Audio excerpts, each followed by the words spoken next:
tell me when. Ready? Yeah. Go. Yeah. Ready now? Right.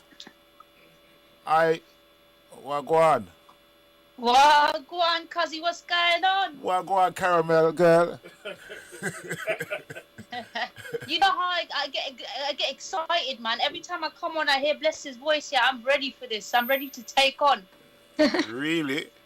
100%. You give me confidence. That's good. I like that still. But I'm not going to be on this team too long today. Hey, Unity.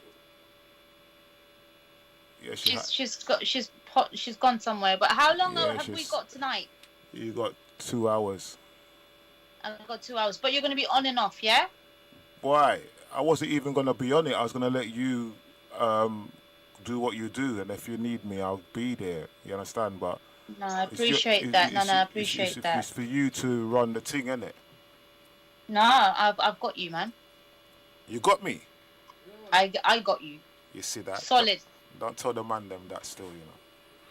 Right. No, they'll come after you, man. Nah, they can't do that, man. Man, a real man out here, you know. So, yeah. All right. Shaheen. Right, people. Yes. We've got Shaheen here. Who else is there, Shaheen?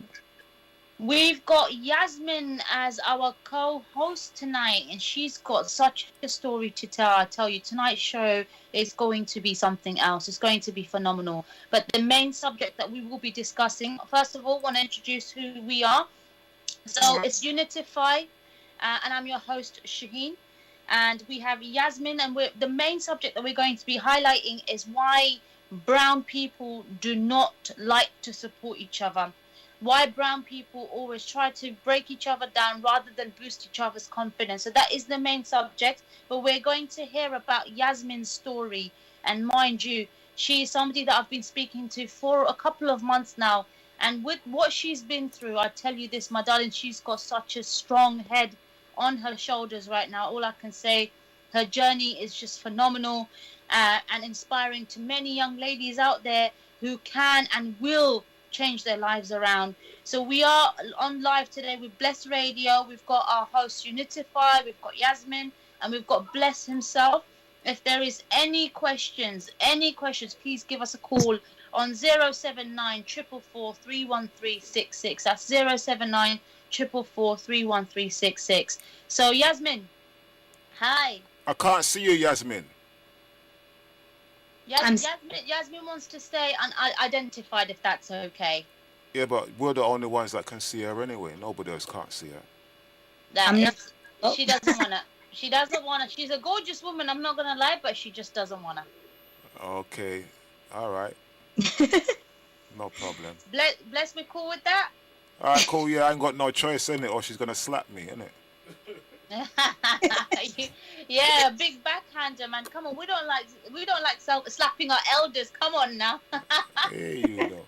All right, so Yasmin. I thought I was sending a cheeky remark right there, mate.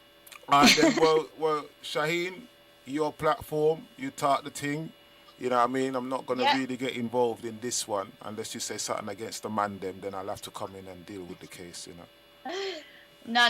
This one's actually more targeted at the women them, actually, if I'm honest with you. So this one's it's about the dark side of certain women out there. Right. Yeah. Before you start, can I ask you why you picked this topic? Well, because brown people, especially with the culture that we come from and our families, what we do is because of honor, we brush a lot of stuff under the carpet. We don't discuss what's actually going on in our homes.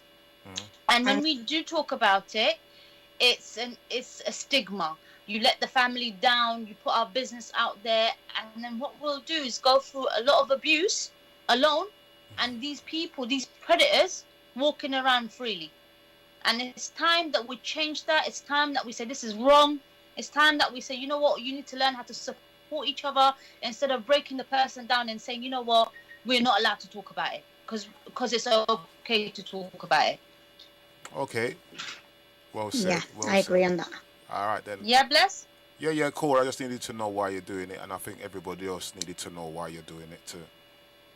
Absolutely, and that is the main reason. It's just a case of we've just got this thing where we will put dignity and honor over somebody's mental health, over somebody's, long-term future. That these people, by doing what they do, destroy, and it's not right. Then, well, go ahead.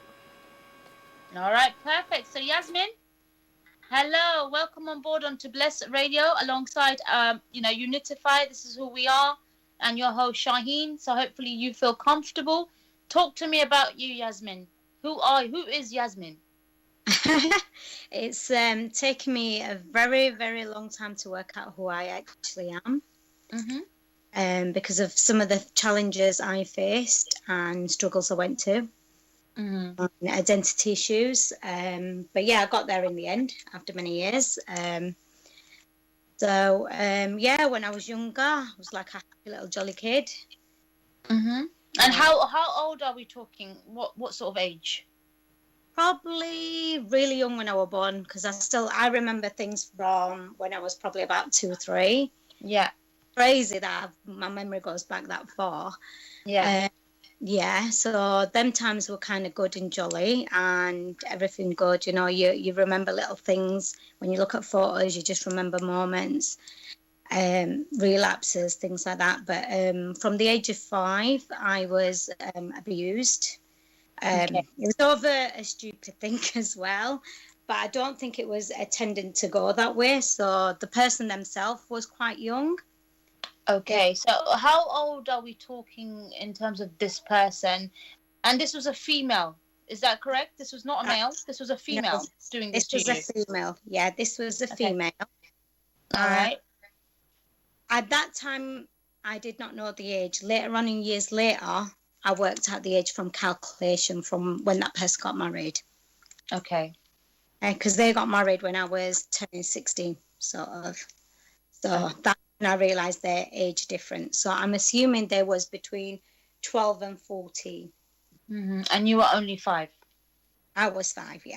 I had a younger brother then, that's why I remember, because we used to go over, stay over at the house, right, and visit. And that person were very close to me. They were like the person I looked up to, my idol, kind of, because I always had that person. But you sort of go to these family houses to go and play with these people, and you enjoy your time with them because they kind of almost look after you, don't they? I've got no hatred towards the person even now, because I still feel like somewhere along the line that person may have been a victim. We are a concept of the environment we live in. It's true. Whatever you think is normal, you take it out on other people, and it becomes a vicious cycle.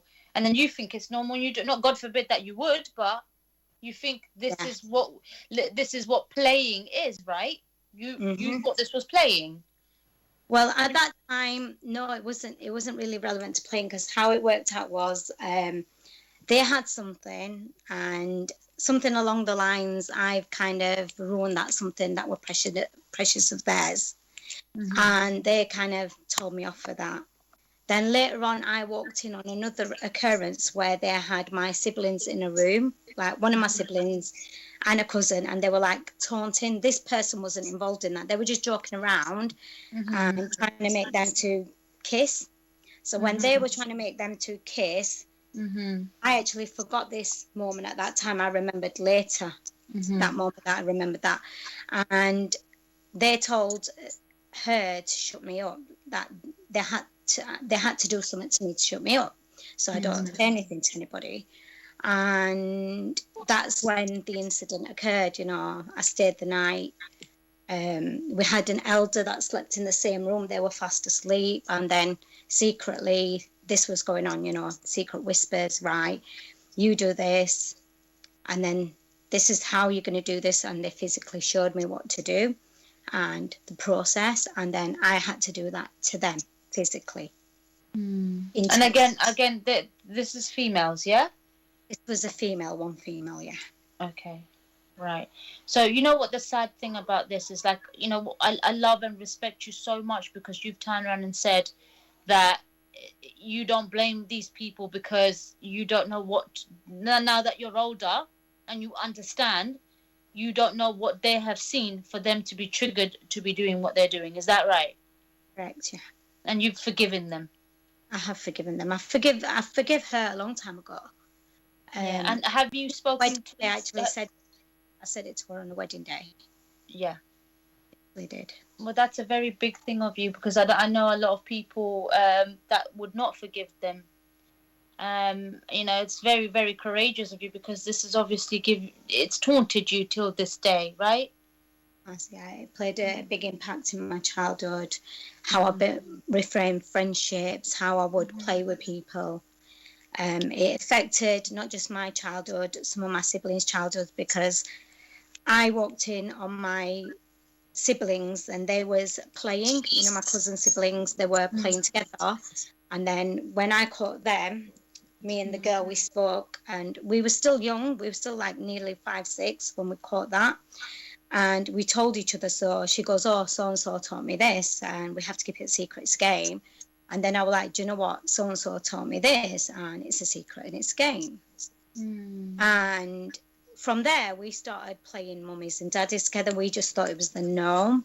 And then we'd play in their bedroom. It was kind of crazy, because I still remember the moment. I remember it being bad, but then being fun.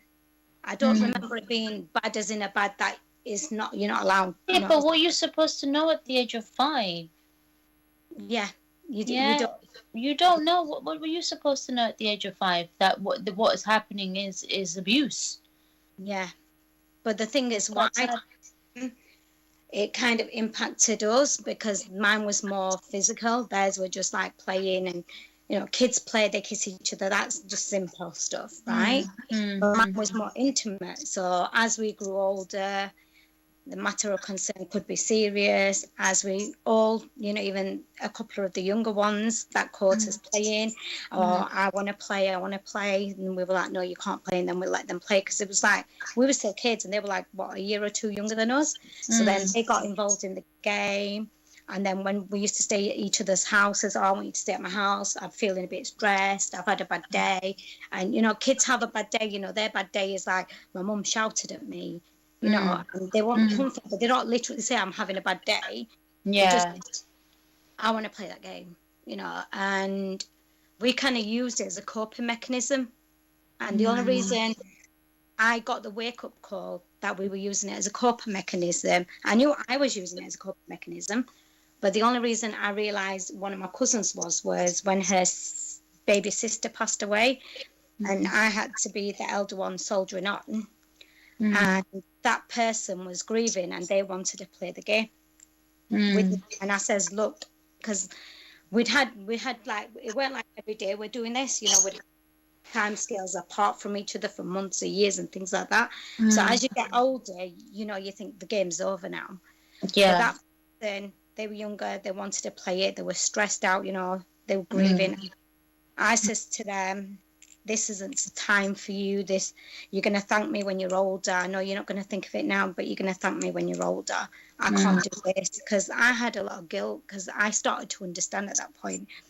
I had a lot of guilt. And how old were you when you started to understand that this is not right? Or you have a feeling that this is just not right? When I realised it started going not right was before this incident happened with my cousin when her sibling passed away. Was around, I'd say about, it was during the time, because I went happy to play, and they wanted to play, and one sibling stepped behind, and then we'd get into an argument, we'd fight, because one person wanted to do something, one person didn't, and because we'd get little muddy fallouts, and I was unhappy with the game. And then as I got older, and I think it was when I was about 10, 11, me and one of my friends made it that we're not going to play this game ever again, and we're going to, now that we're going on holiday, when we come back, well, the others have hopefully forgotten it, and this can help us run away from that and escape from it, because it's not good for us. Yeah. And I think it was that wake-up call when we was 11, when we had the discussion, and it was when we were going abroad, because we wanted everything to stop, and we were the two that were the main instigators of the games, that the others kind of learned from us, but I held the most guilt because of the fact that I brought intimacy side into it from what I learned.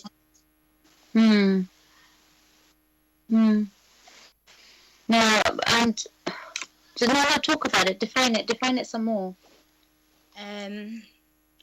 The feelings we used to go through, it used to be a bit fun. There was kind of a danger to it, when you danger of not being caught, basically. Yeah, not just that. It was like, this is our thing, the adults are in their head doing their own thing. They're kind of like, they've forgotten us, so they don't see what we're doing. They just see that, kids are playing, they're staying over, they're all having a good time, they're having fun. So none of the parents of any of us was involved or was at fault.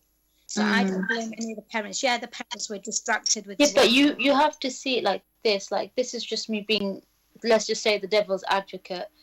Yeah. Well, these kids have learnt it from an adult. Kids don't, like you said. Different. I'm on about the adults that were the kids' parents. Right. Obviously, people are going to think, why didn't the parents know? Why didn't the parents? Yeah. But you've got to understand, when kids go through stuff, kids are very, very, very, with their own things, they can be very secretive. You'll notice different behaviour patterns. That's when you have warning signs. When they're ratty, when they're all of a sudden, there's no explanation to it. When they're threatening to want to run away, things like that. And there's no explanation to why that kid wants to run it. They're the warning signs. But the things kids do, they hide it because they have a fear factor. The fear factor was that they didn't want the family to fall apart. They didn't want everyone to be angry. They didn't want people to be angry at them. Yeah. I know I'm saying it in a third party view. It's easy for me to speak about it. But they've seen it as that if we open up and tell anyone, that's it. Because we used to see arguments between siblings, our parents' siblings, all the time. Yeah, how toxic it was. And we didn't want to be a part of that. We didn't want to see that argument. So this was you guys just escaping? We were escaping, but we also were scared that we were going to be blamed if the family fell apart, if it ripped apart. We kind of we were scared to ruin the family as well, the dynamic, because to us, that was just our family. We thought it was the normal. And then we thought if anybody gets angry at anybody, there's going to be a fight, someone's going to be angry at someone. And, you just, when you're a kid, to you, a little argument is the end of the world. Yeah. You don't realise there'll be discussion, it might heal, it may not heal. You don't look at that aspect. You just see that whatever happens is going to be the end of the world. That's the end of the world. Yeah. Now that you're older, looking back, do you think you should have said something? Yes.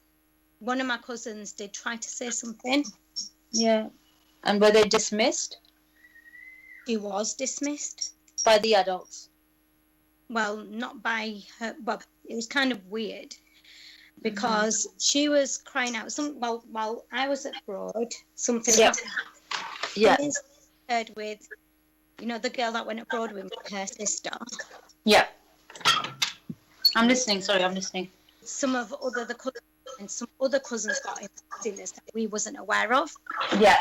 It was quite a scary for her, whatever happened. Yeah. They really pulled the hell out of her. She used to have bad sleep, being asleep. Yeah. It affected her physically. Like she was having nightmares. Yeah. So that girl, ended up speaking out. She was like the haven for us. And she spoke out. We thought the games were ending, even though we thought the games had ended. And one of the parents, I can't say in detail who or if I'm involved in this, I'm just going to say as third party angle now because it'll just pinpoint alerts to some people that may be listening. So basically, that child that parent told the parent of the other person involved. There were another party involved. Their parent didn't even get informed. And the trigger was, right, this person's doing it, this person's done it. So it was kind of falling on to that other child. Yeah. And hey, I wasn't physically there. Neither was the person who learned it with me because we were abroad. time when this incident occurred, but we were there during the previous game. So when that awareness were made, one of us got questioned that, right, did this happen? Now, the parent asked the question in front of the person who's being accused. Yeah. And they didn't ask it nice and gently. They just was harsh. Yeah, as soon as they've come back home from that visit, they've obviously their kids were at home alone, getting mischief. That's what used to happen. And that parent asked that child, because that parent were quite in shock as well. So the parent were in shock. They were numb. They didn't know how to react. They've heard something traumatic, and to them, it's like, that's my child. My child's innocent. They don't want to believe it. You know what I mean? Because that's a child as well. But the thing is, that parent was thinking my child is being blamed for the worstest thing, not realizing that there's actually a history behind what started this. They're just worried that my child's getting blamed for this. Where's my child learned it from? Nothing. That parent's getting defensive now. They never do so. They gotta protect their child, and it's dishonor. Exactly. We can't have this on our child. It was shameful. It wasn't a shameful thing. It was actually about the fact that, is my child getting blamed for something they've not done? Is someone making it up? Is someone setting my child up? They didn't think that their child could do something like this or capable of it, because they didn't know what their child had learned. They didn't know the history. So obviously, if they knew the history, then there's a possibility. But because they never knew the history or anything, or heard of any such a thing in their life before, to them, they're hearing like it's the end of the world. My child is a kid, and they're getting blamed for all sorts, and they're trying to crucify my kid here. So that and it's a natural defensive mechanism. As a mum myself, if I was to hear my son did something like this, obviously, put him. I would probably be the same too. I'd be like, "What are you saying? I have not raised my son that way." Because you know your son. You know your son's not capable of that. Yeah. But if you knew your son had been through something and your daughter had been through something, then you would think, yeah, there's a chance they're capable of that. Yeah, but that's because we are educated. Don't forget, when this was happening in your time, or when I was younger, if this happened to me, there was a lack of education. Lack of everything. Lack of everything. There was obviously, if now I was to find out, I'd probably sit down and ask nicely and gently and figure out, is there something going on at school? Are you being abused at school? Because obviously it's not happening at home. And if it is happening at home, I want to get to the bottom of it. Who's doing this? Parents trusted schools wholeheartedly then. They trusted mosques wholeheartedly then. And there's high rates of abuse, even not just mosques, in television industry. I used to look at Jimmy Savile on the TV around that period. I used to look at them kids, and I used to see the pain in their eyes. Because of what I was going through, I already knew that he was a bad man. Yeah. A lot of people didn't, but it was obvious about him. But a lot of people didn't. But I was a kid, and I knew he's a bad man. Yeah.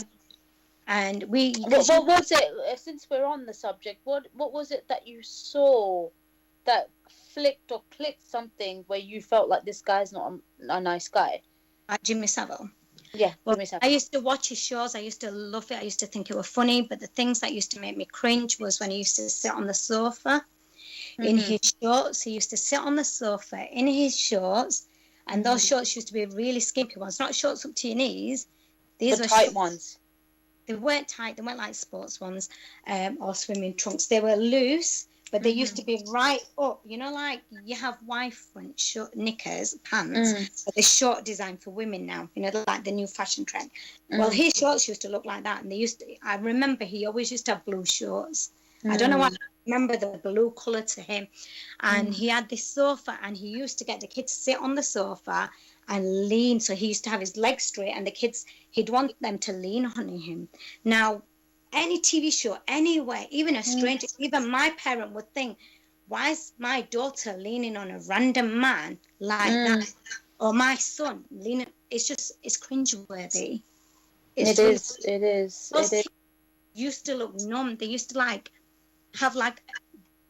they used to have a dead appearance in their eyes. Their eyes used to tell. So like they say, your eyes tell everything. No matter how you act, smile, can be a clown. When you look in someone's eyes, you can read everything. Yeah. those kids' eyes, you could read it, because like one of the kids didn't even want to get closer to him, Yeah. yeah, they were hanging around near the shin area, sitting there, rather than further up near the knee, more closer to him. While having, you see what I mean? There was a bit of intimidation there, and then they'd sit with their hands under their knees, like they're uncomfortable. You know, the body Yeah, language. they're not enjoying this. This is not fun. You know, it's like I don't want to do this.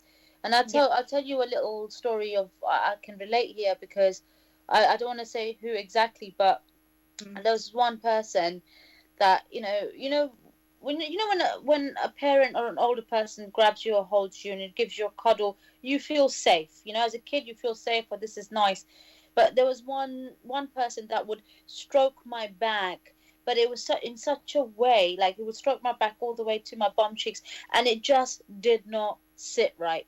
Like it wasn't a stroke of here my kid, here my bacha, here my child. It was a very, like, I would cringe. I would literally, like, pull my shoulders up, like, I don't like this. This is making me very uncomfortable. Very uncomfortable. So I can understand what you meant by what you saw with those kids, because it can happen. Yeah, that's correct.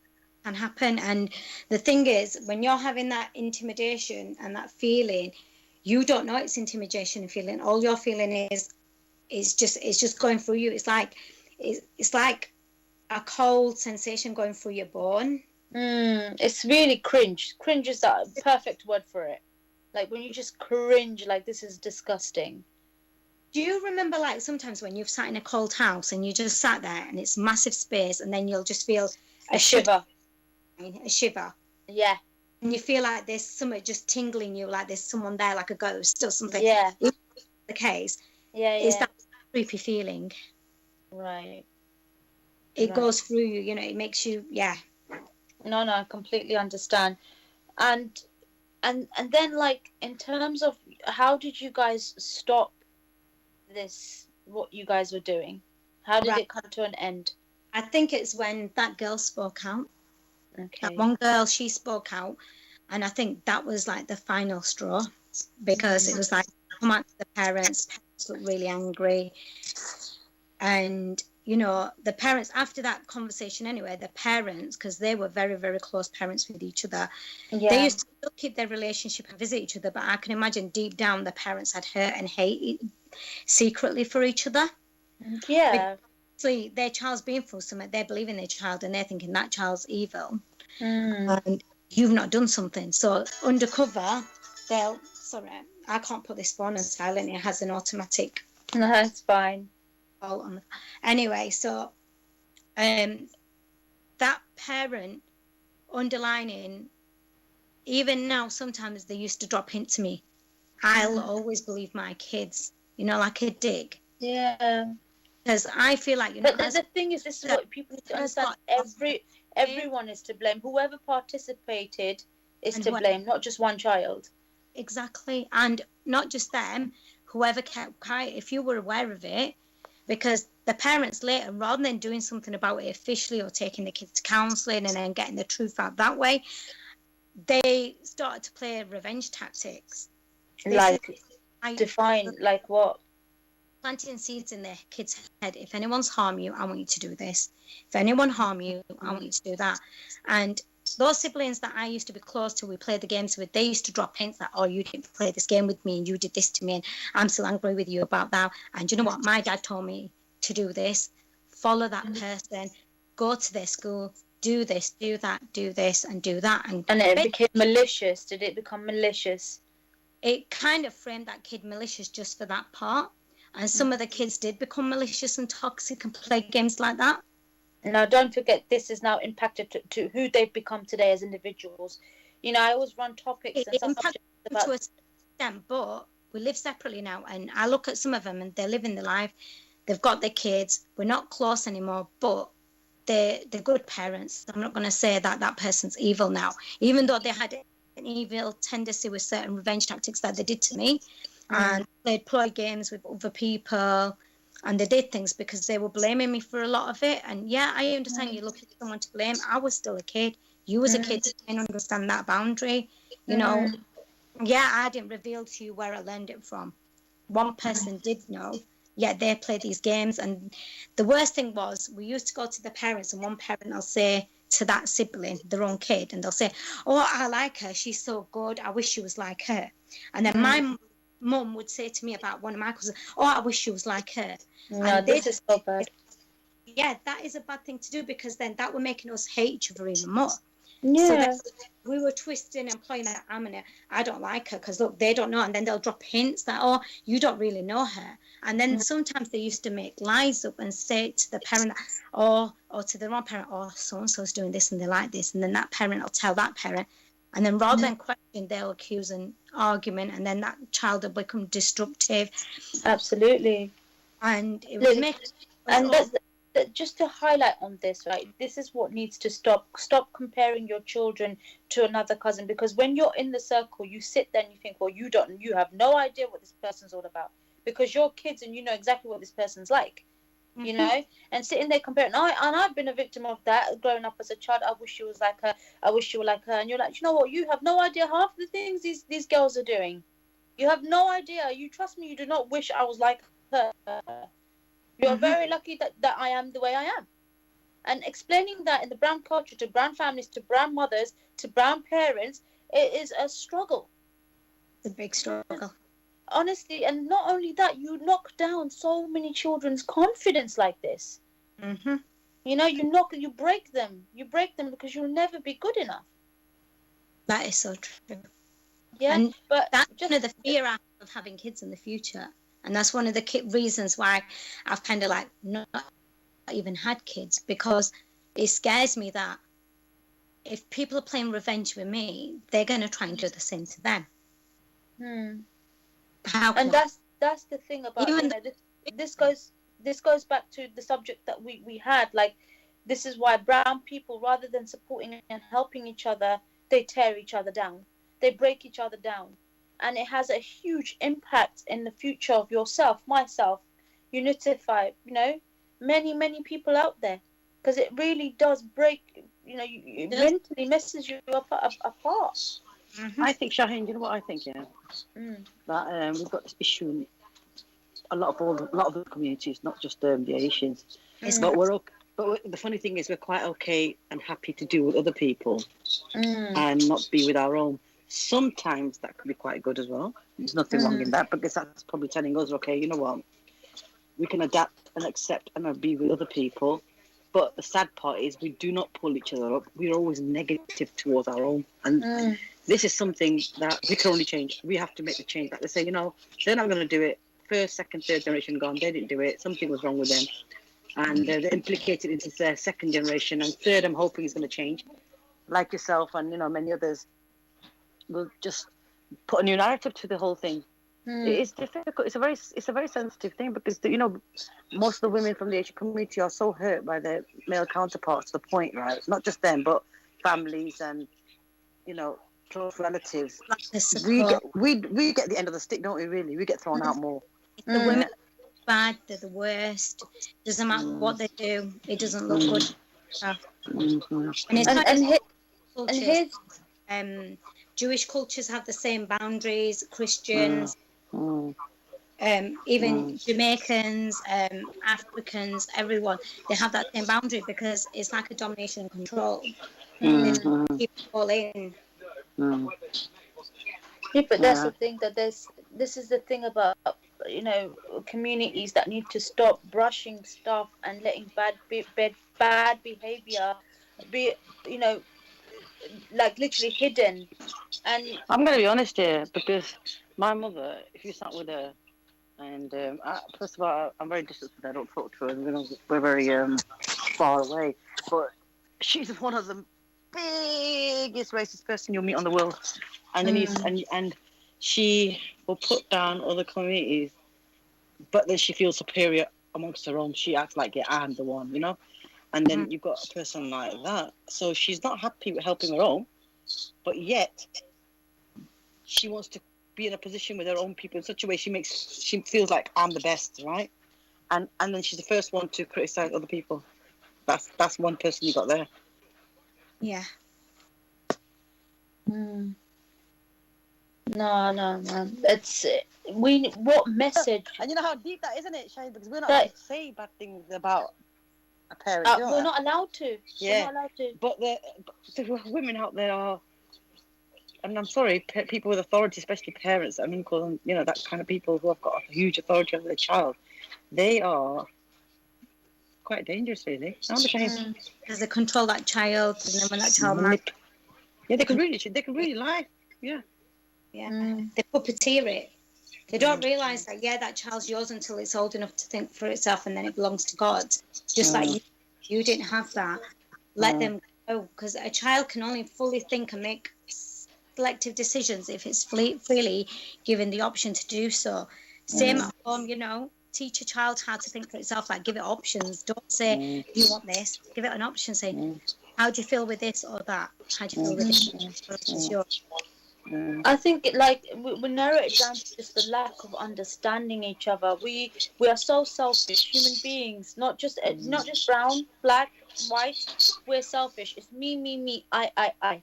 As long as I'm okay, as long as I'm happy, I don't want to hear about you. Yeah, there's no community love. There's no brother sisterhood love. There's no brother sisterhood. It's me, myself, and I.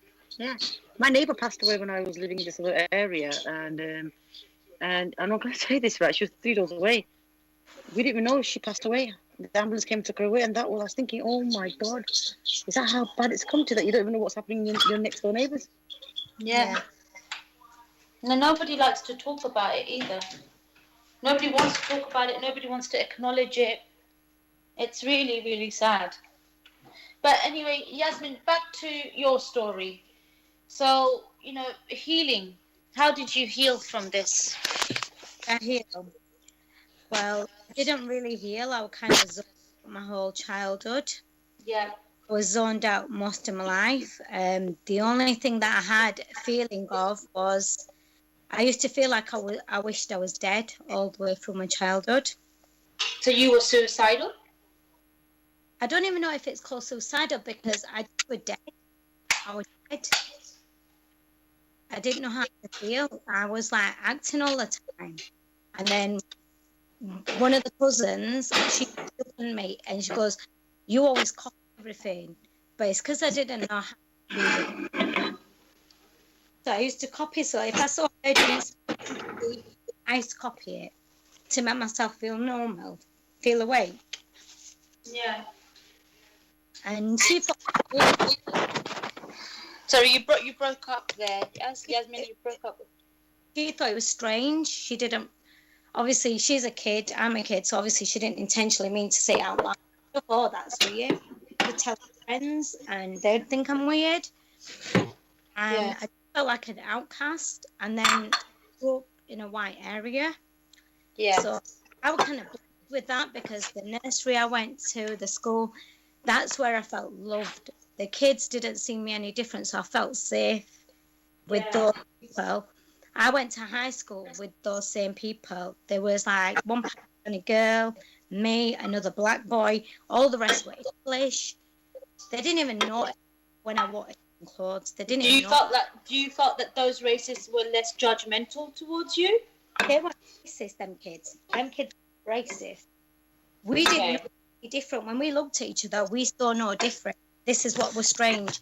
Our dinner ladies, our teachers, everyone taught us manners correctly. So I was kind of blessed. If I probably didn't have upbringing, I probably would be on a different life scale now. But because I had that kind of comforting, loving life scale, and I had my parents, even though, I had my little moments of unlove from my parents, but I had the love from my parents. Mm-hmm. So that's what kept me kind of in touch with my kindness, because I could have changed. I could have been a bitter, angry, cruel, aggressive, nasty, evil child, but I didn't. I still kept being the tender, loving child. Even though what I did, I still had that tender, loving child in me. And that's Do you think that's because all you ever craved for was love? Maybe the things that you did when you were younger, you were just craving love? I don't know. But my dad did really love me. I'm not going to say my dad didn't. Whenever I was poorly, I'd get hugs, he'd massage my head, he'd give me comfort, I'd feel safe. You know, yeah, I mean, her culture was slightly different because she was from abroad. She wasn't born here. Our clan was blessed. My dad was born here. So, you know, he had an understanding. Yeah. Even though he was a kid when he married himself, he didn't really realize he was a dad until he was born. So my older brother didn't really feel that affection as a baby, but he did a bit later on. Yeah. But when I was born, my brother would have been maybe 1 or 2. So my dad didn't neglect him. My dad would just focus on being one of the lads and going to work, you know, providing. Yeah. But I'm never going to say anything bad about my parents, you know, no matter what's happened. Yeah. They could have, I left home, they could have disowned me. They could have forgotten about me. They haven't, you know. And how old were you when you left home? Mentally, I was younger, but I was 19. Okay. I was 19. As soon as I planned to leave home.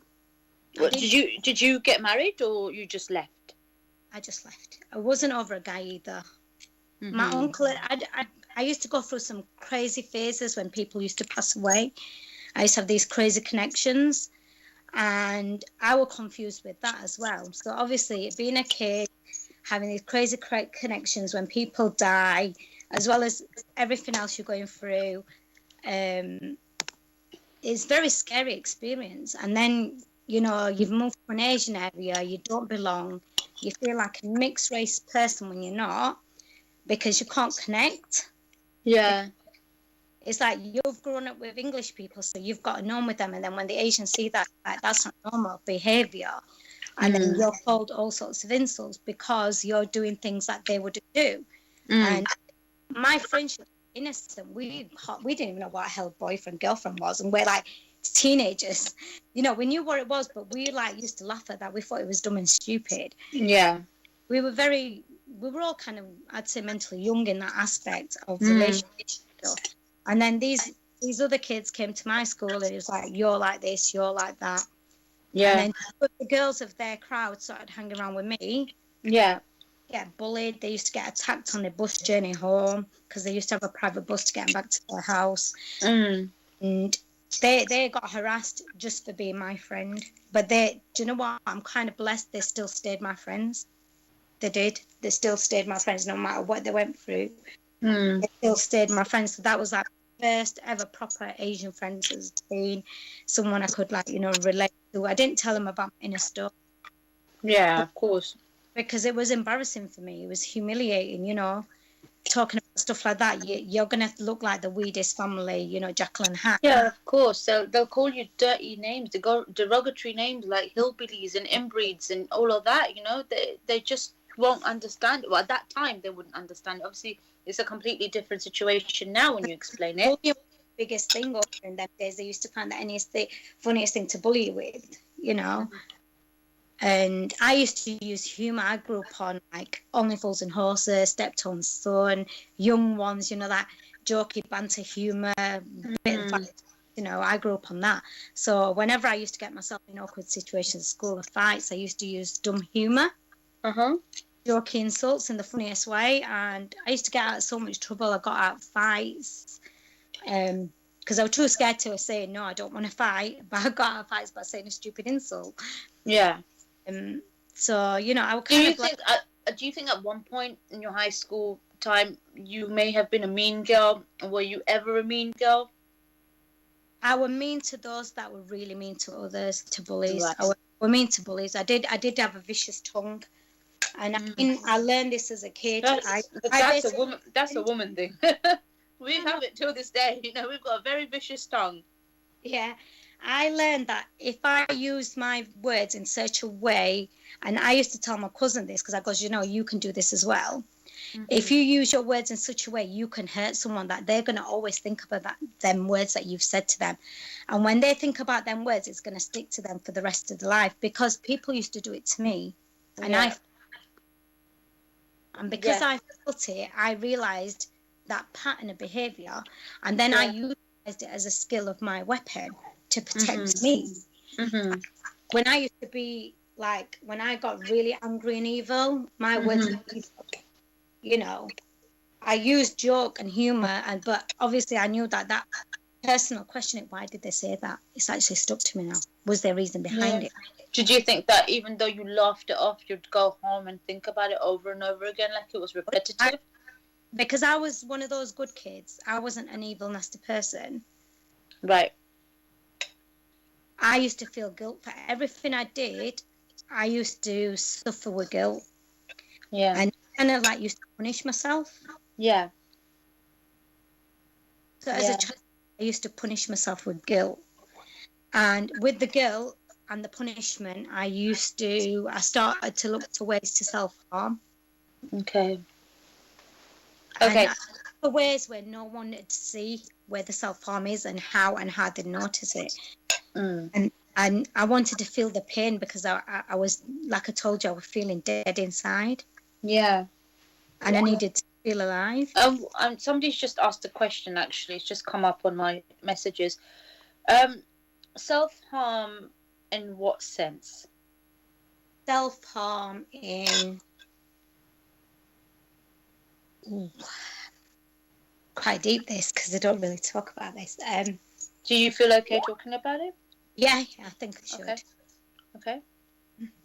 So first, like, if I've been told off by my mom, she smacked me on the head, shouted at me, and I'd already be suffering silently about the other stuff. If I've done something to someone else, I'd go to my room, I'd bang my head hardly on the wall, and not the front where it'd be visible, at the back of the head.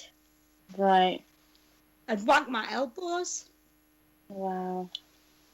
I slowly got to the stage of I started hair pulling. Wow. And I got to an addiction of that because, parents, when they attack you, first they attack you, they don't want to hit you, they pull your hair. And I'm like, oh, you're pulling my hair, I'm going to pull your hair now. Yeah, because you think that's normal. It's not normal. And it's not. It's not normal and it's not okay. And it's not okay. And no child should have to go through this, because what will happen is when you grow into adulthood, you naturally latch onto people that are abusive because you've seen abuse all your life. So now you're going to latch onto a man or whoever you end up with who's also abusive to normalize your life, and it becomes normal. But the other bad habit I picked up in my childhood because of the abuse was I used to try and act like a guy all the time. And what's weird was for kids wouldn't behave like this, but I used to use provocative humour. Like what? How I learned it, how I say it, I used to be really like disgusting by it. Like if I knew someone's dating, I'm like, oh, you're not going to be boyfriend, girlfriend. Oh, yeah, you're going to be humping like rabbits. And then, like there was this guy I had a crush on, even though I was a virgin, I were innocent. I've never done anything like that. There was this guy, and me, everyone used to say I had a crush on him. I didn't actually have a crush on him. I just admired it. But I thought he was me. And then I spoke to play a prank. I sent him a Valentine's card. And like a dub India, I went and put condoms in it. Oh, my God. So I would put myself in risky positions. Even if I'm not ready for that or want to do that, my humour was just abnormal. My behaviour wasn't right. Now, this goes back to what you've been through. Yeah, and teachers in the school should have noticed these behaviours. Even in school, my behaviour wasn't normal. I couldn't concentrate. I used to use school as an escape. I didn't go to school to learn. I went there to escape, be free, to feel normal, but I couldn't, And again, what doesn't break you makes you stronger. So, you've come a long way. And I admire your strength and courage that you've jumped on this platform and you are speaking so openly and so honestly, and you're being yourself. So please, salute yourself for doing that, because it takes a lot of guts and not many people will do. So I want you to understand that I'm so grateful and I'm so thankful to you that you are openly speaking about, and you're being so real. Yeah. It takes a lot of courage to do that. And I'm not telling story because I want attention, and I'm not telling this story because I want to hurt those that was involved, just in case they're listening. I'm telling this story because I want to make awareness, because I want those that are suffering silently. They might be in drug addiction, they might be in some sort of place, they might be in abusive marriage, they might be getting hurt, they might be like in a trap or a circle and they can't get out of it because they feel like that's all they're worthy for. Absolutely. I taught myself I'm worthy for something, and I'm going to find that something. I don't know what it is. I don't know where it is. I don't know how it is. I don't know where my life is meant to be, but I know I'm worthy for something, because when I left home, I got myself in some tricky situations and God protected me. Yeah. I'm protected, so it's got to be God. Nobody else were there. God protected me from serious situations. He saved me many times, not once, not twice, continuously. And if people say they don't believe in God, you have many different forms of God. There's got to be something out there, because I've been dead my whole life. I've been a dead zombie existing. And that's why I've had the strength when I left home to stay away. I had the strength when I've struggled to not ask for help, just deal with it. Do it. Like, I've seen people, they struggle with cash, I'll lend them money.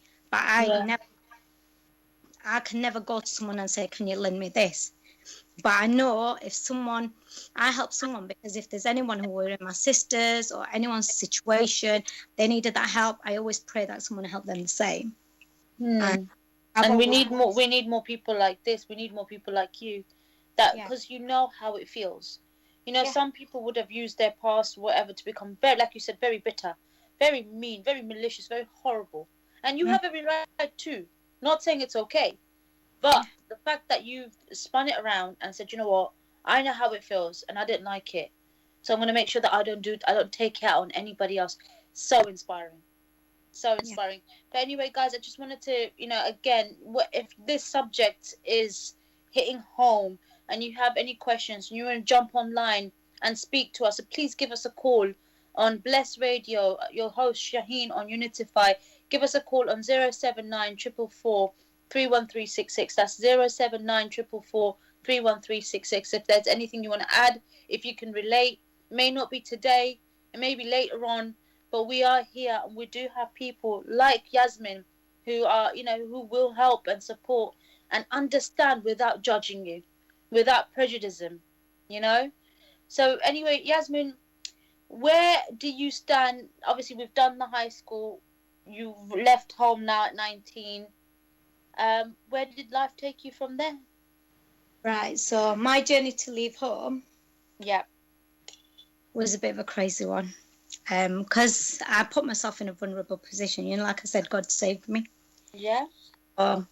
In those days, there used to be, like everyone's got chat lines, you've got MSN, you've got this, to social communicate and network, shall we say. There was this app that were created, and Vodafone was the cheapest network at that time. It used to be 2 pence a minute on this number. I'm sure it was an 0800 number, even though they're free, but it was 2 pence a minute from a mobile. And it was like a call center, but not a call center. So it was like you're ringing this number, and in this number they have selective rooms, and you pick a room you want to go in, and you meet and greet people throughout the world. And I kept meeting people. I met a couple of lads from Newcastle. I ended up chatting to them, I was flirting with them. I didn't have a connection with them. I don't know if they had a connection with me. Crazy thing was, they ended up being two friends, and they found out, and then they got angry with me. They got what? Angry with me, because they apparently they had real feels for me, and I've played them. So I kind of like became a bit of a player, but not physically, if you know what I mean. Over the phone. Not even know. I would just sound that. Because you're young, you're getting the attention. That's what it is. And you're enjoying the attention. Yeah. But the thing with me was, because I hung around with lads, even after I left school, went to ITS and stuff, they taught me what lads are after. Like, guys use girls, this and that. So I was like, I'm not going to let a guy use me. I'm going to play him, kind of thing. I became a different type of diva because of what I got taught by these guys that were like family friends, because they were trying to protect me from getting used by a guy. they were trying to keep me safe, so they were trying to show me the warning signals, but then they used to keep it fun, keep me having a joke and laugh and keeping me safe all the time and wanting to know my business.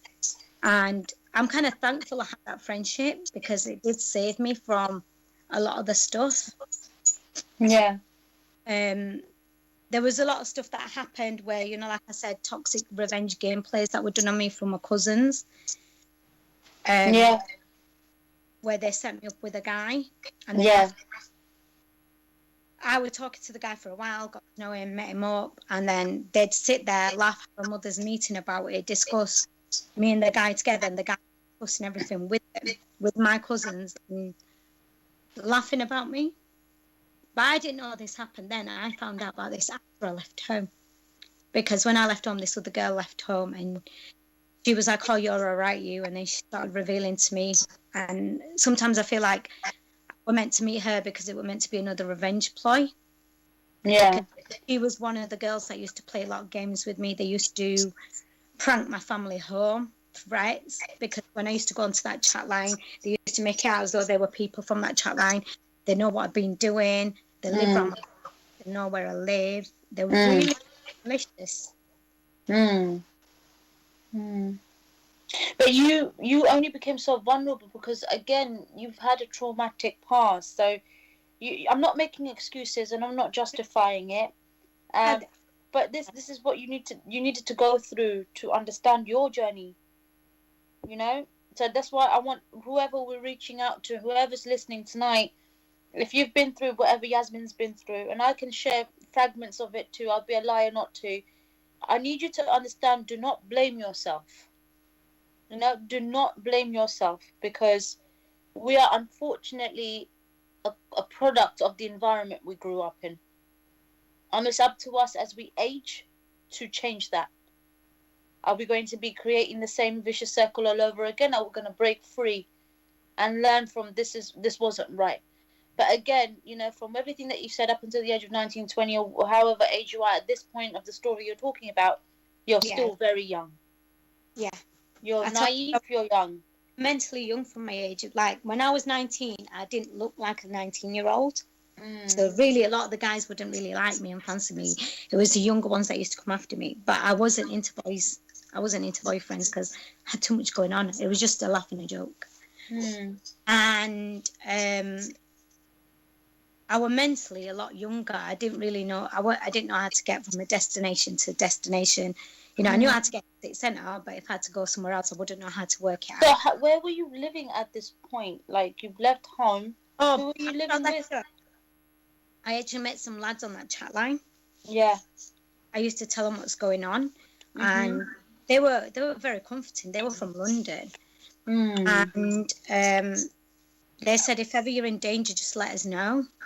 Right. For you. So they were actually good. They were good friends I made. I lost touch with them when I were in London because I didn't really have a phone, but good friends I made. And I basically then, my cousin helped me. She'd had to give me hostel numbers, this, that, and other before that. So she used to come back. When you left, did you leave because there was something at home that you weren't happy about? That obviously, I know you said that you don't want to talk about your parents and, you know, you love them no matter what, but no one would just up and leave like that. No, I was in a shock state. To be honest, there'd been a bereavement. I had a lot going on. I was getting prank calls and threats at their house. Getting harassed. I just couldn't cope. Yeah. And it was a choice of whether I wanted to live or die. But I couldn't do it to my dad. I couldn't kill myself. And then leave my dad with questions of why she's dead. My mum was back home because her brother had passed away. Yeah. I couldn't leave my dad questioning that. Because my dad had been through so much trauma, through his childhood, through his life. And I didn't want to... My dad was my everything. My dad was my idol. You know, he was my everything. You know, if I were going to stab someone, and if anyone mentioned his name, that would stop me. It'd make me drop the knife. That I can't do that to my dad, if you see what I mean. The love for him that you had. Was there a form of guilt when you left? a lot of guilt, because as soon as I walked out the house and I'd gone to the bank, because my dad used to control my money. He only did it because I think he knew I was a vulnerable person. So he was trying to keep me safe and protect me. My dad tried to do everything to keep a unique life for me. We moved to an English area, everything. So in my eyes, I think my dad was trying to give me a really good life, keep me safe. But the thing is, we weren't safe. Because of the traumatic situation that you've been. Like, now when you look back and you reflect, do you think that you should have spoken to your dad instead of running away, or not running away but walking away? Yeah, I think I should have done, but I was too scared. No one had support me, no one had believed me. Not my dad. I know my dad probably would have done. Yeah. Nobody. And then my dad would be on the spot. What does he do? Where does he go? Do you know what I mean? And I couldn't do it. And the threats and the calls are coming through to the house, and I was like, I can't shame my dad. But this is what I need you to understand. Asking me because they wanted me to leave. They wanted me out of the picture. They wanted this. So I thought, I'm going to give them what they want, because then they'll leave me alone, and then my family will be left alone, and no one will harm my siblings. And that was the main concern. I was concerned. But these people that were blackmailing you or threatening you, people you don't know, or they were ringing me and pranking me on the house. Like, are they bullies or people you knew, friends or ex-acquaintances? I found out later it was the people I knew. It was my 4 cousins and my cousins, and they were a game. Now, these are the same people that you grew up in doing whatever. It's all relevant to that. That's why I don't hate them, because end of the day, they was trying to lash out. But the thing is, I was same as them. I wasn't any different, you know? But I left home. I left Sheffield. Are you okay? Do you want to grab yourself a glass of water? Yeah, I'll take 2 minutes.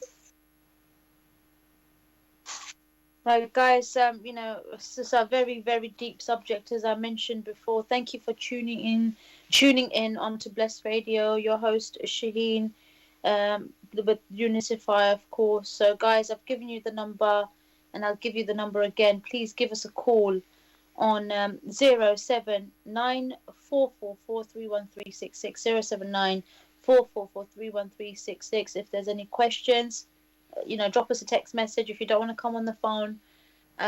But this is a subject, again, as I mentioned when I first started this tonight, that it's so brushed under the carpet. We don't like talking about it because of the stigma. We don't like talking about it because we think what people will say or think about us. And this has a huge, huge impact on a person's growing, like their life, their adulthood. You know, some people commit suicide. They die. They kill themselves because of a guilt or something that they did as children that you shouldn't feel guilty about. You're children. You're exploring. You're learning. If you didn't have the guidance, this would not happen. But it's never too late. And this is where you learn from this. If this has happened to you, you make sure your kids don't go through that. You make sure you give your kids a more happier environment. And you make sure that you treat people better. Because you don't know what your neighbour's going through, your sister, the person alongside you. You have no idea what they're going through. And sometimes our tongue is so vicious, it's so spiteful, and so inconsiderate. We are too selfish that we do not consider what a person's journey has been, and we just want to go and make it worse for them. Are you okay, Yasmin? I'm okay now. So basically, my journey to leave home when I got to London, after I got the cash, the risk was I'm meeting these guys. Did you have a lot of cash or just? No, I didn't actually. I had probably about £60-70. Wow. And you came from wherever you're from, which I'm not going to say, all the way to London. And that's not an easy journey with just 60 quid, 70 quid in your pocket. I couldn't get a National Express. That would have been the cheapest rate. I couldn't go back home now that I'd packed my stuff and went, because I'd get loads of questions and I was too scared to go back because of oh my God, once I've done that, it's going to be like a prison now to protect me and overly protect me and blah, blah, blah, blah. And how was your brother with you at this point? Because obviously you had an older brother and they're quite protective. I was 19, but I never used to talk to my brothers. We didn't, because of the childhood stuff, we didn't have the relationship as normal brother and sister siblings would have, be close to each other. And because my uncle had died, and I think my brother must have caught me chatting on the phone with the guy. Yeah, that was it. Yeah, my brother caught me chatting on the house phone with the guy because he rang me, and he was like, no, he didn't catch me on the house phone. Right, I was on the house phone, and then I had to go to the payphone because I didn't want anyone to hear the call. So I ran to the payphone, and someone must have seen me, and then rang my brother and told my brother, oh, your sister's out on the street. And I was in a phone booth just chatting to this guy, and it was helping me. It was helping me, you know, with what we're dealing with. Even though I didn't talk to them, it was like, I've got someone, you know, at my back. Someone supporting you, because obviously this is what we do as well with girls. We seek help. We seek for a hero. You know, we want a hero to help us. And we don't even think who this person is. We just want a hero. I had a hero. I had a cousin that I admired. I had a crush on him because he was so strong.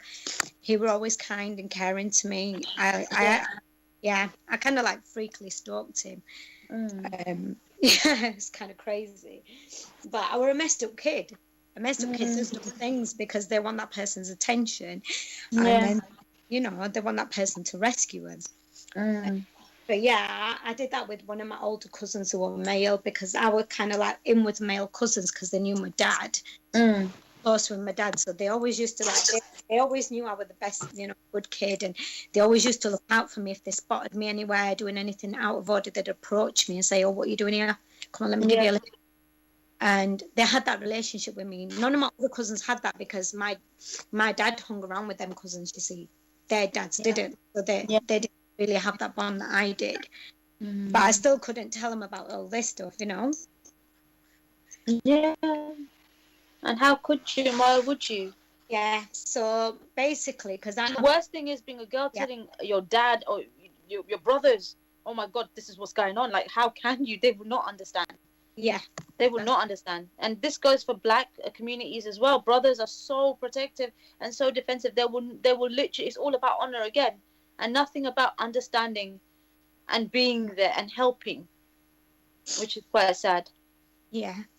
So anyway, one night, I think my brother must have asked me when I got home, and he was like, where have you been? And my mates have been telling him, I'm worried about you. And he goes, look, something wrong, tell me.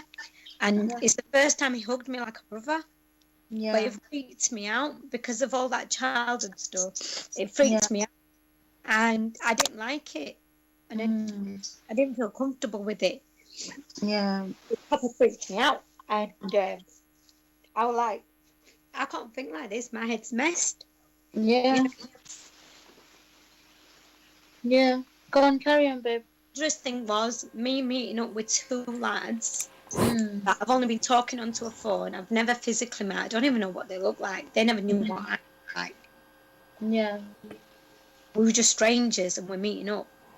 Were you not scared? I was terrified, but they actually did make me feel safe, but I was terrified as well. Who wouldn't be? I got a train, got off at St. Pancras. They met me there. Yeah. And now these guys could have been anyone. Anyone. They met these people online. Could have been rapists. They could have kept. But luckily they weren't that, right? Luckily there wasn't that. They got me a hotel room, which was nice. They paid for it for me. They said, keep your money right now. These were genuine guys that just wanted to help you. So you got lucky there. I got very lucky. In that time period, I got very, very lucky. This is like having a bad life to getting a slave. It's kind of crazy how it happened. But yeah. And they put me in a hotel 2 nights. They were going to keep me in a hotel longer. And they were telling me that, oh yeah, we need you to, you know, sort yourself out, get your job. thinking on that logic, and I think they were thinking on the logic of getting me a flat wherever. I said, no, I can't do this. And I rung my cousin, and they said my family's called the police, and one of my aunties used to be a police interpreter. So she was on everyone's case. She was ringing every hostel in the UK, even in London. So I've been, someone slipped out and told her I'm in London. So she came to the hostel to find me. I do love her for that, because, you know, even though, you know, whatever's happened with whoever, they do love you, they do care about you, you know. And she was so worried about me. Really, really worried. She did whatever she did. She practically put a job on the line, trying to look for me. And she would leave messages at hostels saying, hi, can you pass a message on to her if she's there? Because she knows that they're not going to admit if I'm there or not and tell her to ring me. That message did get to my hostel. I got it. So anyway, these guys actually took me, I'm going back and forth, took me to a police station. And the police station, I told them, tell my parents I'm safe and happy. And they allocated me to a hostel. Yeah. So that bit were done. So my parents knew I was safe, but it was just left there. But it was when my auntie later was doing the search to find out my whereabouts, to try and get a hold of me so she could speak to me to bring me home. And at that point, were you convinced, or you had made up your mind you're not coming home? I could never go back home. Once I left home, you can never go back home. In them days, it was different. The first thought is in your head, they're going to make me get married. They're going to get me married. That's it, full stop. That's the only thought in your head, is they're going to get me married now. I've done this, full stop. You know? You know you're never going to be free. Once you've walked out the house, you're not going to be free in them times. There's no going back now, isn't it? No. So I stayed in my hostel. I was in this, I was that paranoid of getting found out because my uncle knew people. You know, he was a bit of a lad. My cousins knew people. They were a bit of a lad. I didn't know how far in the earth they knew people. So to me, London was safe, closer to my town. To me, it was like I couldn't trust Asian places because even though they say data protection in them days, GDPR now, there were none of that stuff when it comes to Asian community. As soon as someone job story, that girl's vulnerable, this and over, she's been through this, she's been through that, blah, blah, blah, blah. Right. Help us communicate with that. And then they'll give in and they will do it. They won't stick to the borderline. They will stick to that. Not here. They will hint it off that, yes, she's here. By saying, oh, I can't pass her the message. So I didn't go to Asian hostel. I was in an English one. Do you think that was a good thing for you? Yeah, in a sense. Did you learn a lot more? It weren't even a proper hostel. It was actually, it had elderly people in there and it had people with mental illnesses. Right, so you must have been even more scared because what the hell, like, where have you got yourself in? Like, you're not away from your home, your comfort, your luxury, your room. Did those things older than me?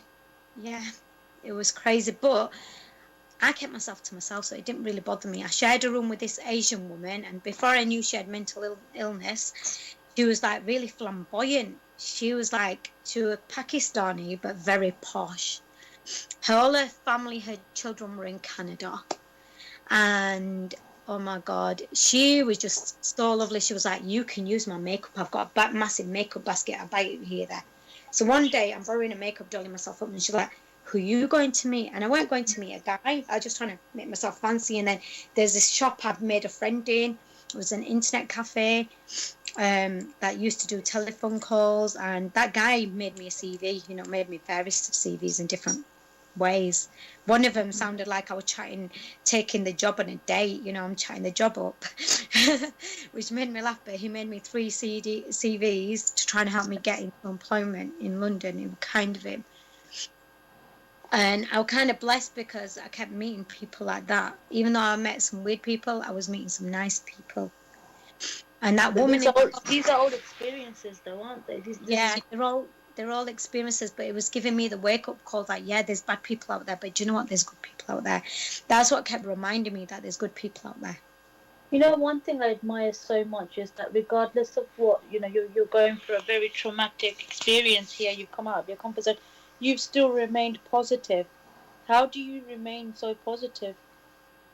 Because it's so easy to lash out, it's so easy to blame God, it's so easy to blame families, parents, but with everything that you're saying, you're so grateful to every single person that's been a part of this horrible, traumatic journey of yours.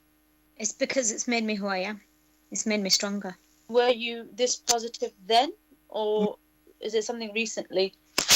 When I was younger, I was a mouse. I wouldn't speak out. Mm-hmm. Everyone used to think I was gullible. I wasn't. I was to an extent, but I wasn't. But I was just, I didn't know who I was. I didn't have an identity. I just existed. Like I said, I was dead.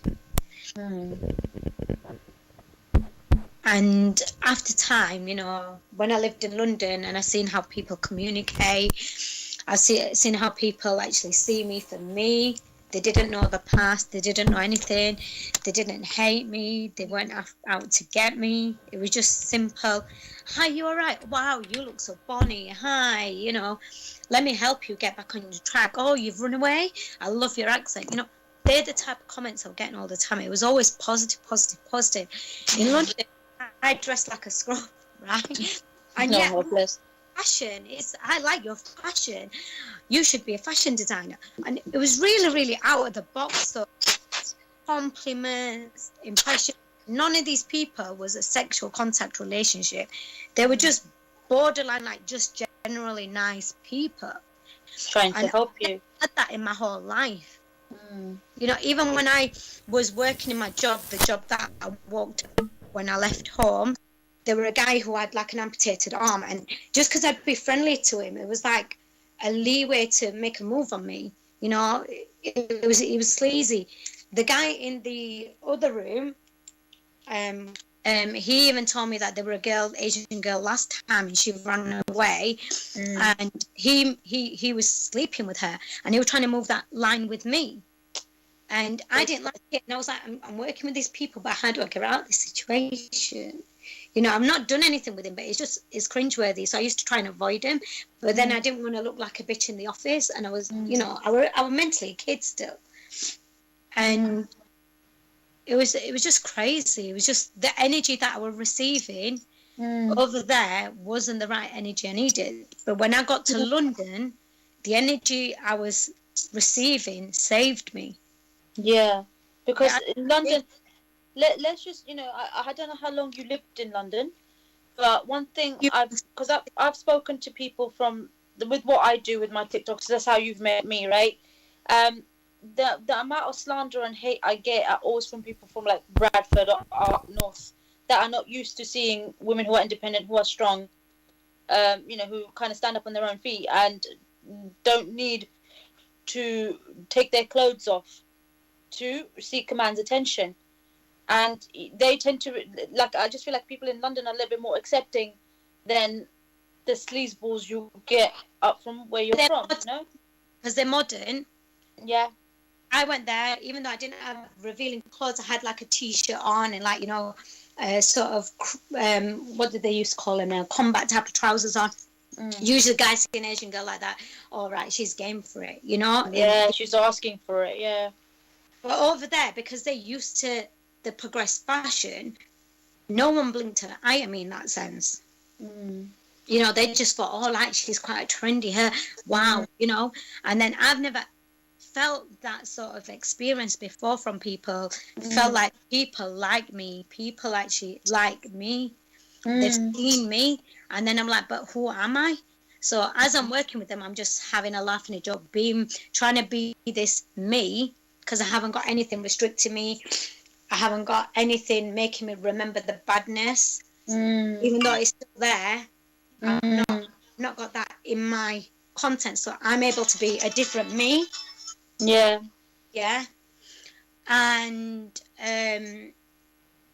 because of all that, I was free, and because I was free, I weren't going around getting a guy here, there, everywhere, or this guy fancied me, because I did have guys come up to me and tell me they liked me and they wanted to date me. I weren't giving it away. Do you know what I mean?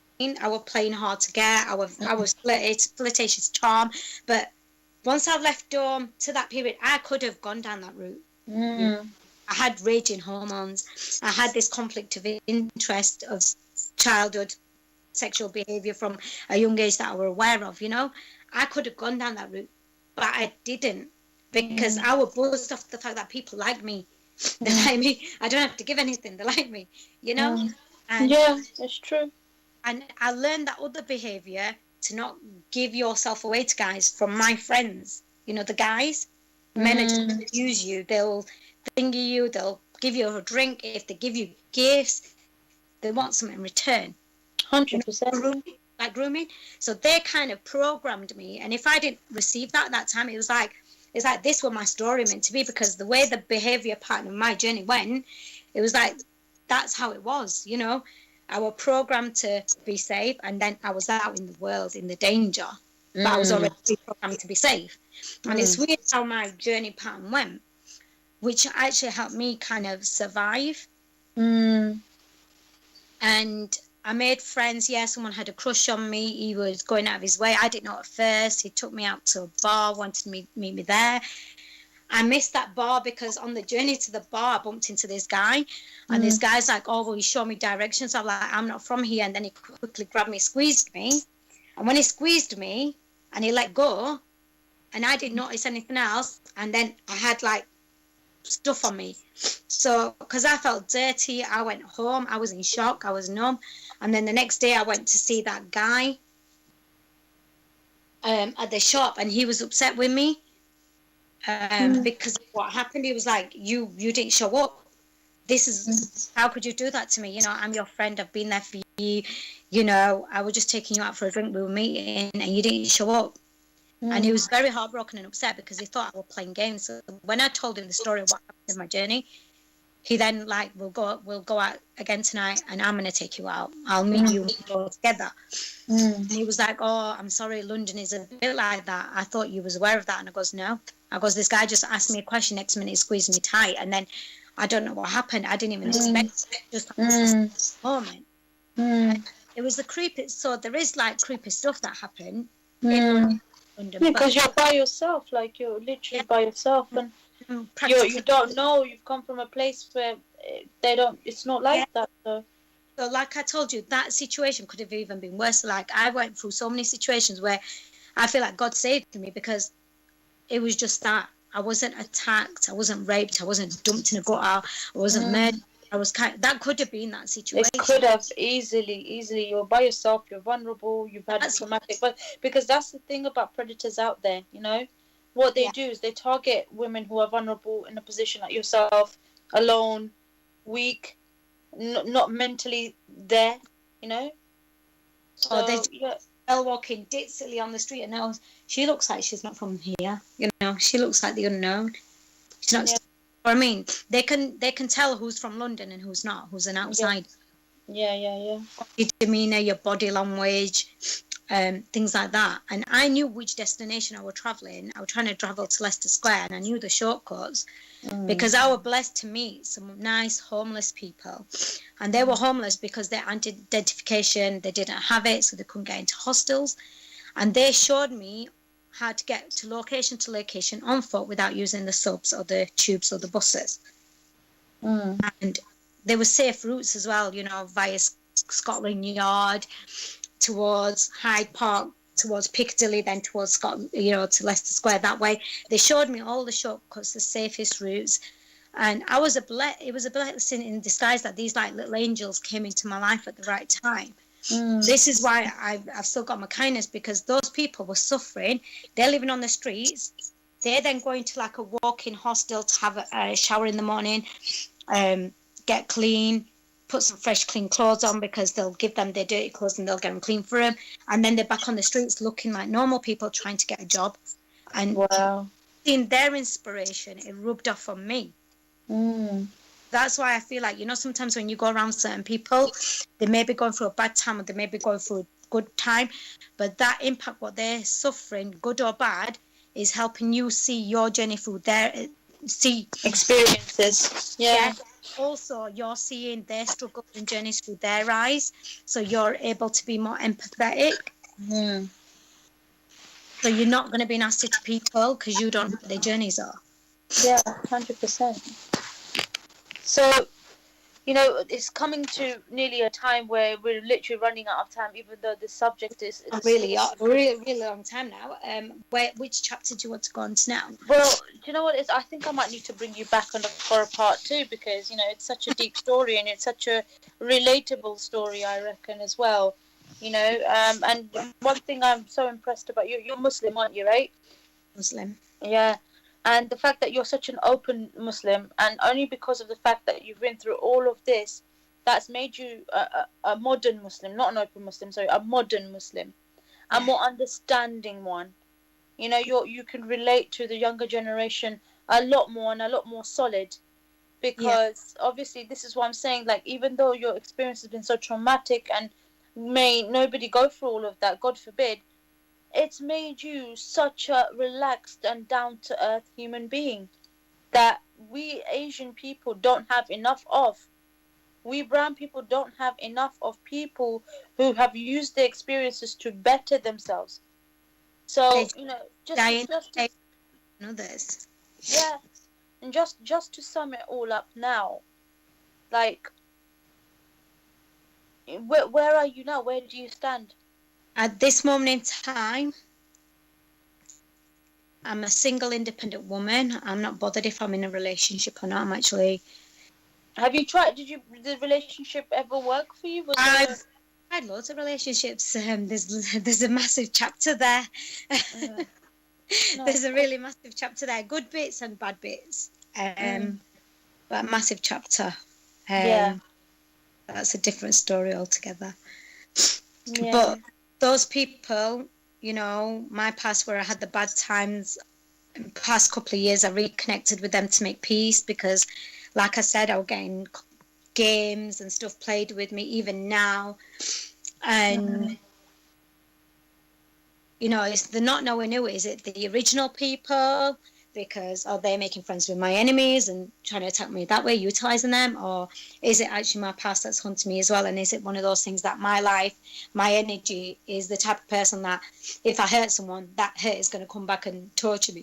You know, it makes me question that. And I've had loads, but I'm kind of like content now because anyone from my past, even my broken hearts that crushed me, where I went self-destructive, I've united with. Not like best friend level, not like we go out for tea and coffee, but like I've met them, we've spoke, I've seen them at this light, and I've kind of like, what did I see in them, and originally what made me self-destructive, you know. But I think the reason why I learned that was because I experienced a different relationship that gave me a different light, and was the best thing in my life, actually. The only problem we've just got a quick question here. Hang on 1 second. Let me just read this for you. Like, do you think this person has said? Do you feel like the reason why you can't settle is because of your trauma? In a way, yes. Okay. Is it a lack of trust? No, I trust them. It's nothing to do with trust. It's to do with the fact that sometimes I'll feel neglect, I'll feel kind of worried, but then I'll feel like they don't understand me when because I was going through some historical emotions. I went through therapy after that.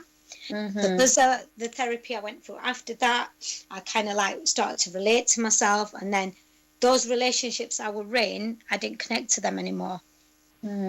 Because I was in certain dynamics and certain emotions, certain things, and I kind of like didn't know who I was, and then you know, when you kind of like, when you go through therapy, you're searching your soul from A to Z. Your experiences from childhood dead, and any partner that's in your life isn't a part of that journey. They can't be, even if they try, they don't understand it. So even they'll say, "Oh, did you have a bad day?" and they try and be compassionate. They don't understand it, so sometimes they can say the wrong thing and they can't connect to it, and it's kind of like. So, you know, and then it distances you both. And like, I'm best friends with that person. That person is my best friend. Yeah. A hero. Yeah. My ex that self-destructed me, I'm actually talking to him. Mm-hmm. I don't like talking. He's in a bad patch, so I'm like a friend to him, like over a text message, phone call. That's it. I would never go back to the past. I'm one of those that once I've left a destination, that story's got to stay there. I don't want to feel those historical emotions again, because of the fact that I used to absorb historical emotions before because I didn't understand it, and I used to get really angry straight away. And it wasn't a small anger for a small thing; it was like a massive explosion. And that's because I had a lot of stuff weighing on me that were hidden. I didn't understand it because I didn't know which memory it related to.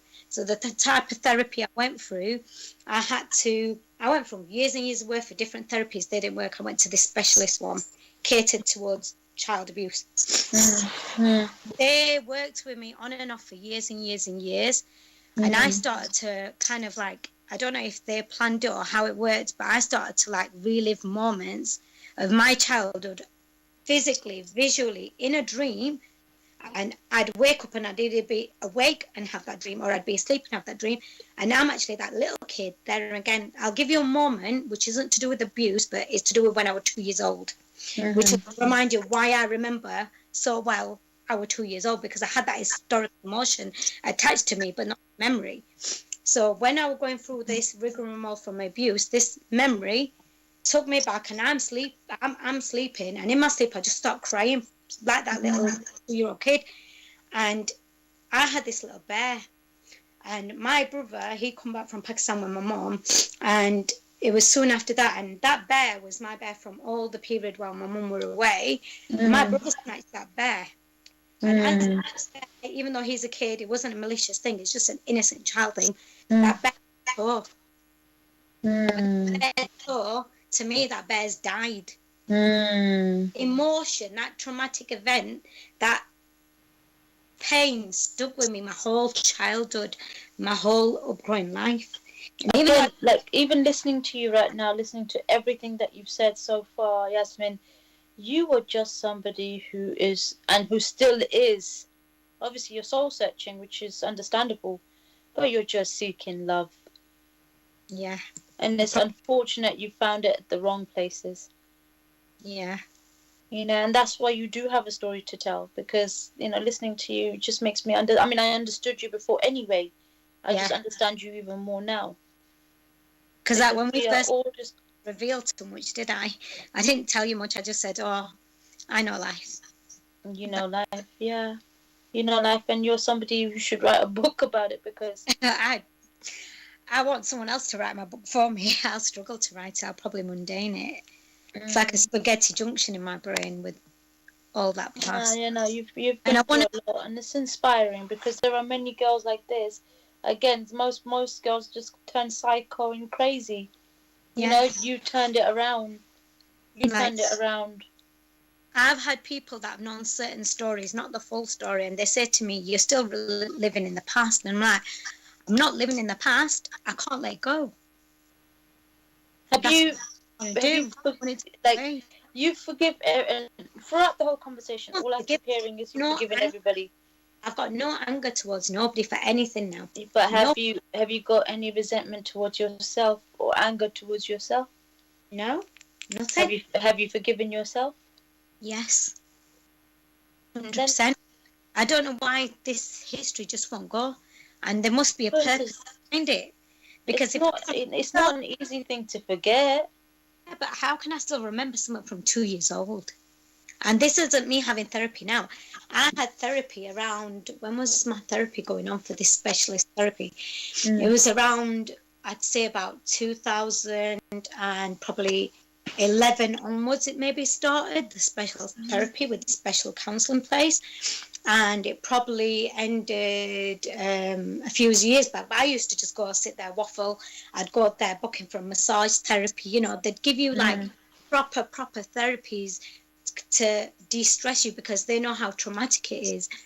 They know how reliving the moments can scar you, and they want you to be relaxed. They don't want you to go home unhealed. They want you to come in, you know, they'd have their sense selves. And that place that I went to was the best place ever, and they shut down.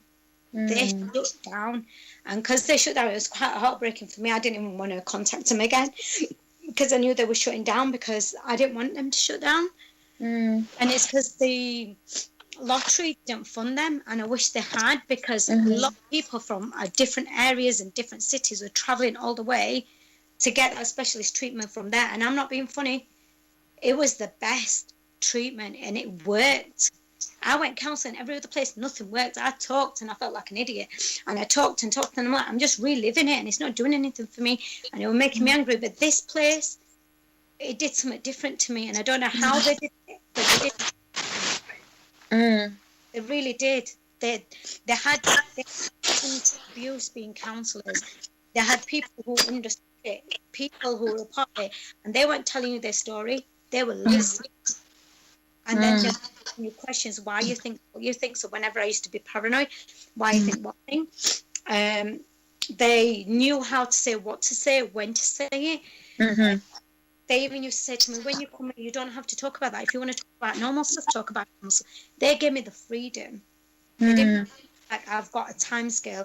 I've got a judgment. It was just free flow. So you're saying that there is help out there to seek help and to make sure that you're not alone, basically. You're not alone. You're not alone. But what I would like to say is that if you can find that specialist one that's special for sexual abuse, and sexual abuse doesn't have to be sexual abuse where you've been abused by a child. You know, even I've seen elder people older than me going there for childhood abuse, right? It can be where you've been raped, where you've been like in a relationship, in a marriage, and that partner wouldn't listen to you and they're raping you. That's still rape. If you don't consent to something, you don't want to do something, that's still abuse. Whether you're an adult or you're a child, people can still manipulate and abuse you. That's still abuse. You're still a victim, and they still help out there, and your doctors can assign you to it. Absolutely. And if there's any message out there to all the young individuals, not just girls, guys can go through this as well, right? Guys get abused, I'm not gonna lie, they do. And what sort of message do you want to leave them with? The message I want to leave to the guys and the girls is, if you don't want to speak out and discuss the matter about the person that's abused you because you're either scared, you don't want to report them, you don't want your dirt out there in the public, fair enough, that's fine. It doesn't mean you're not entitled to get help and heal and get closure. I've not gone to the police. I've not disclosed my stuff. I've only got therapy. I've disclosed it to my doctor. It's confidential. They've got me the right therapies because they knew it was still affecting me. And those therapies actually work. Don't feel like they don't work, because when you go in with the mentality, it's not going to work for me, it's not going to work for you. They actually do work, and there's specialist ones unique catered for you. Heal, because if you heal, you're going to be different with your child, you're going to be different with your partner, you're going to be different with people around you. And when you heal, you're going to prevent further toxic behavior. When we're damaged, we're toxic in some form or way. We're toxic, and we're toxic. And what we tend to do is we spread that vicious cycle onto other people, make them toxic, and then it's just it's a horrible. We don't physically abuse them, the way we behave towards them, like we might not be too affectionate to our child. Our child's going to feel like we hate them. They may not say it. They're going to feel neglected because we're not showing them love, because we're too scared to hug them because of what we've been through. We don't want them to feel the same, because we don't have the sense of ability to understand how to show love and affection correctly to a child, because we were abused as a child. And that's the worst thing, because I used to keep my distance from certain people, certain nephews and nieces. But when I had my own nephews and nieces, my sister-in-law kept me close. I was there, and I built a bond, and I didn't hug them a lot. They used to want to sleep with me. sleep on my bed. I made sure they're all together. I never did anything because I worry about stuff like this, about making the wrong move, making the wrong expression, someone trying to set me up. And I shouldn't have to fear that, but I still do because of the game ploy I've been in. Not everyone's going to have that game ploy because their type of abuse is different.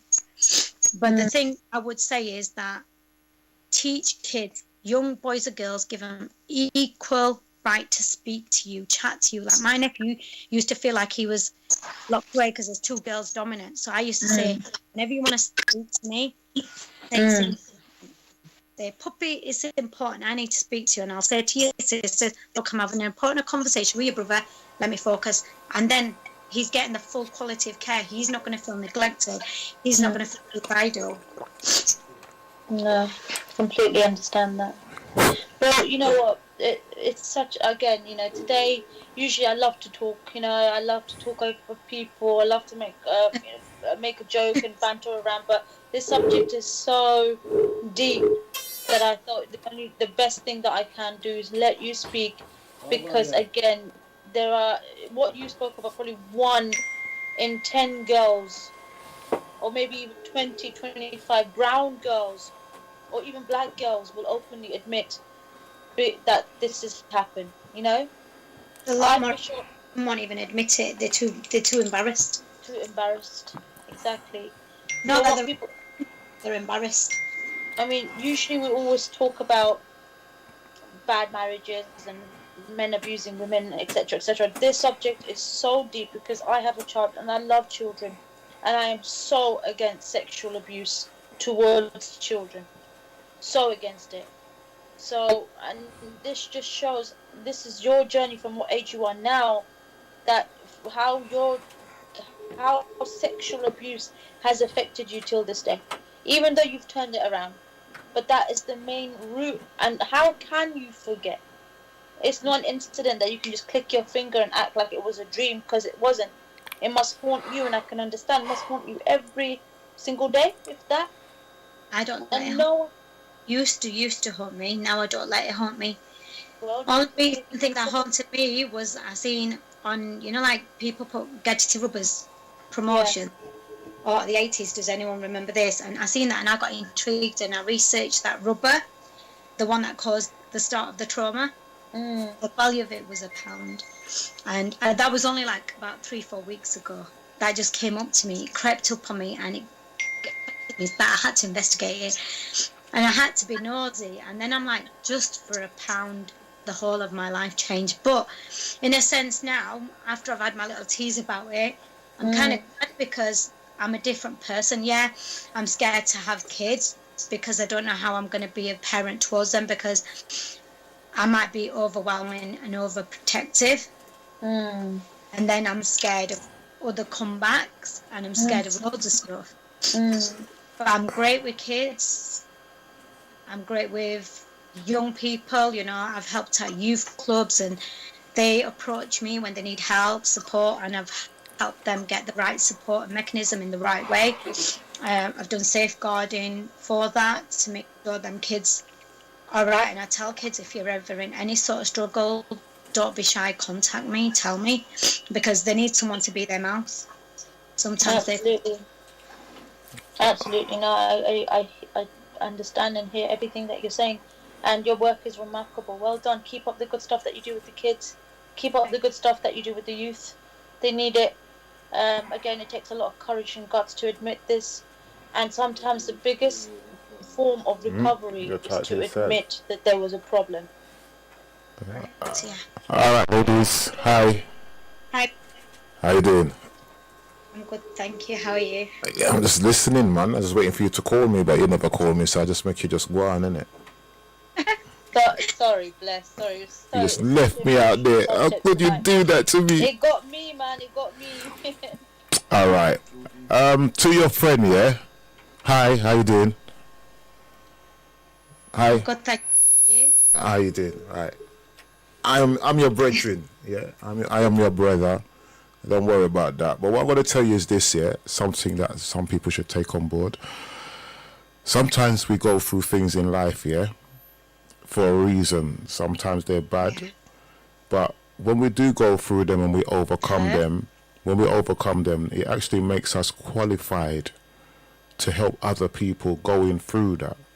Now, if you never had that experience, you wouldn't be able to guide anybody else or even notice the signs from a distance of what other people should be aware of. So you can actually spot the wrong guys where a normal person wouldn't see it. Is what I'm saying. So, you know what I mean, you have got that qualification to save other women before their children goes through that, by noticing the dangers and that. So sometimes some things are a blessing in disguise, sometimes they're bad, but out of every bad thing, there's a good thing. If you look for the good thing in the bad thing, don't focus on the bad thing, but look for the good thing that you can get out of it. And you can, and your testimony, guarantee you, would make other mothers actually start paying attention to where they bring their child and who their children are with, just by listening to your story. So you've helped a lot of people by just sharing that story, and even me now listening, say, you know what, I never clocked that. Some of the things that you're saying, we never really said, well, I should really look at them children and look them in their eyes to see the fear. Some people don't really pay attention to that until somebody like yourself, you don't know who your kids are around. And you know, one thing she said, bless as well, like the parents, when she was a kid growing up, the parents blindly trusted the schools, you know, and as we do, we send our kids to schools, high schools, blindly thinking that they're going to be okay. Are they really? We don't know who they are. Nah, they're not. A lot of boarding schools are not what they think they are, but still, that's how it goes. But next time I'll get involved. I'll just let you lot flow today. You know what I mean? I appreciate that. And Shaheen, thank you for bringing your... thank you for having us again, Bless. Thank you so much for allowing us, Unitify, myself, you know, Shaheen, allowing us to use your platform to have a voice for girls like Yasmin and many, many other children, women, mothers listening, even fathers, brothers listening out there. You know, keep an eye on your nieces and nephews. Keep an eye on your kids, man. You have no idea how much this can affect your kids' future. And these kids shut it all off. They don't like talking about it. They don't want to talk about it. You know, fear of your parents are gonna hit you. Your parents are gonna judge you. Your parents are not gonna listen. And that's quite often what we do. And again, I said that at the beginning of the chat. The reason why I want to have a conversation about this subject is because we brush this too much under the carpet. And that happens in the black community as well. You know, honor over anything, and it's okay to have honor over destroying a person's life, and it's not okay. It's not okay. So anyway, thank you, Bless. Thank you, Yasmin, for such an amazing story, guys. Please do join us again every Thursdays between 8 till 10. The number to call is 079 444 31366. That's 079 444 31366. Before we say goodbye to Yasmin and Bless, 5 minutes. Is there any wise words you have to say, Bless? If anything I have to say, I say that God has been carrying you all the way through. That's what I've said. And from the time you've left the area, God has been with you all the way, guiding you all the way, bringing the right people to you and putting you on the right path for a reason. And now you're here saying what you're saying. I could see the reason why. And you're there to save children. But you have to know the signs to help us to see these signs. So you're there God has blessed you with a blessing in disguise. Keep up the good work. And, you know, we will have you again. A little bit more, you know, now that we've got the first part of your story out the way, the second part will be a lot more funny, a lot more banterous, a bit more, you know, a bit more wild. Wild, exactly. But I just want you to know that you're so brave. Thank you for so much for putting your hand up and saying, look, this happened to me and it wasn't okay. You know, thank you for doing that, because then we're going to have a lot more people, boys and girls, going, you know what, this happened to me and it's not okay. I hope a lot more boys and girls do come forward. You know, there'll be discretion for them, but please come get in touch, speak out, because the more speak out there is, the more difference it'll make and the more awareness it'll be in the government's eye to actually get those mental health So coping strategies and therapy centres open because there needs a lot more. There's so many damaged kids in the world, so many damaged adults, and people need to heal. Well, we need to do it ourselves. That's what this platform is for. We're not relying on them to do anything. We're doing it ourselves, starting with this platform here. So this is just the beginning of us getting up and doing it ourselves. Because even if you ask the government to do it, the majority of the times they're going to take the children and put them in care, which is not the answer to it. It is not, because it damages the world more. But we don't even know the people that's caring for them. And I've known children that's been in care, taken from their parents, put in care and was abused. And they so we need to set up the platform ourselves. Well, that's what we're doing now, setting the platform up ourselves, where we know that they will definitely be safe. I can give some cookies and stuff like that I've learned along the way, and we can do stuff like that. It'll be great. Thank you. Absolutely. Well, thank you guys. Thank you everybody. Please do join us again next week, same time, same place, and love you all. Enjoy the rest of your evening, people. All right. Goodbye. All right, take care. All right, bless. Take care. Bye. All right. Bless Radio, know thyself. Bless Radio, know thyself. Bless Radio, know